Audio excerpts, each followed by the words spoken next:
یہ تو ہم نے بلوچستان کی بات کی، آپ نے ڈاکٹر مالک بلوچ صاحب کو سنا. خیبر پختونخوا کی کیا سچویشن ہے، ذرا وہ بتائیے گا کہ کون کون کہاں کہاں کس کس طرح سے اب خیبر پختونخوا کے اندر امن و امان کے اندر خلل پیدا کر رہا ہے یا مشکلات پیدا کر رہا ہے. شکریہ اسما.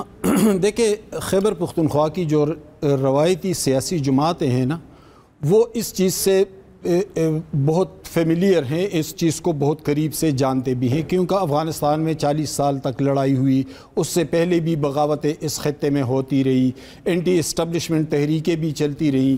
تو وہاں پر جمعیت العلماء اسلام یا ANP دو ایسی مؤثر جماعتیں ہیں جو ان معاملات کو بہت گہرائی کے ساتھ جانتے بھی ہیں. لیکن کیا ان کو آن بورڈ لیا گیا؟ ان سے کوئی مشاورت ہوئی ہے؟ میرے جو معلومات ہیں ابھی تک تو ان کے ساتھ کوئی مشاورت نہیں ہوئی اس حوالے سے.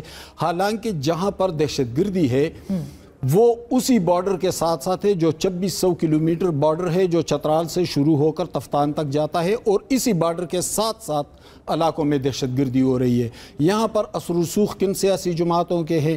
روایتی طور پر یہاں اثر و رسوخ ANP کے تھے، جمعیت العلماء اسلام کے تھے، یا آگے بلوچ قوم پرست یا مذہبی جماعتوں کے رہے تھے.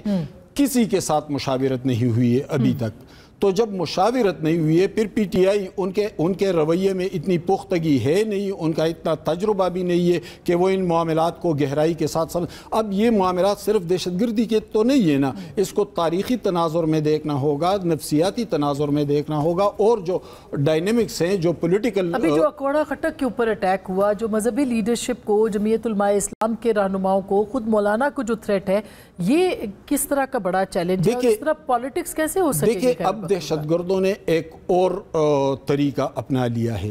اب وہ ایک جگہ پہ حملہ کرتے ہیں، سارا فوکس اسی پہ جاتا ہے، لوگوں کی کنسنٹریشن ادھر جاتی ہے، وہ اچانک غیر متوقع طور پر ایک اور حملہ کرتے ہیں. جس طرح مولانا فضل الرحمان کے حوالے سے سربکف مومن، جو ان کے ترجمان بھی ہیں، مومن گروپ سے ہیں، نور ولی مسعود اور سابق جو خالد خراسانی گروپ تھا، ان سے ان کا تعلق ہے. انہوں نے ایک واٹس ایپ گروپ میں مولانا کے حوالے سے بات کی کہ مولانا پر، یعنی حملہ مولانا پر کریں گے. اب سارا فوکس مولانا پہ گیا، انہوں نے اچانک مولانا حامد الحق صاحب پہ حملہ کر دیا اکوڑا میں.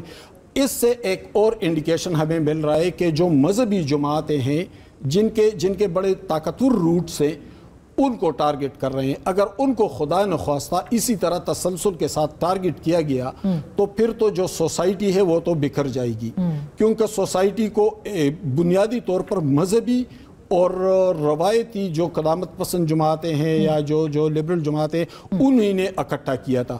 اب اگر یہ چیز ANP تو پہلے سے ٹارگٹ پہ، وہ ان بیچاروں کے ساتھ تو جو ہوا، مولانا پہ بھی کئی حملے ہوئے. اب انہوں نے مولانا اور ANP سے ہٹ کر ان جماعتوں پہ بھی حملے شروع کر دیے جو زیادہ تر اس سیاست میں ان بھی نہیں ہے، کیونکہ وہ ISKP کی طرف سے ہے. اب ان کے جو اندرونی اختلافات ہیں، وہ اختلافات یہاں تک آ گئے کہ جو ہمارے جو ٹارگٹ جماعتیں تھی، جس میں ANP اور جمعیت العلماء اسلام سرفرست تھے، ان سے ہٹ کر انہوں نے دوسروں پہ حملے شروع کر دیے.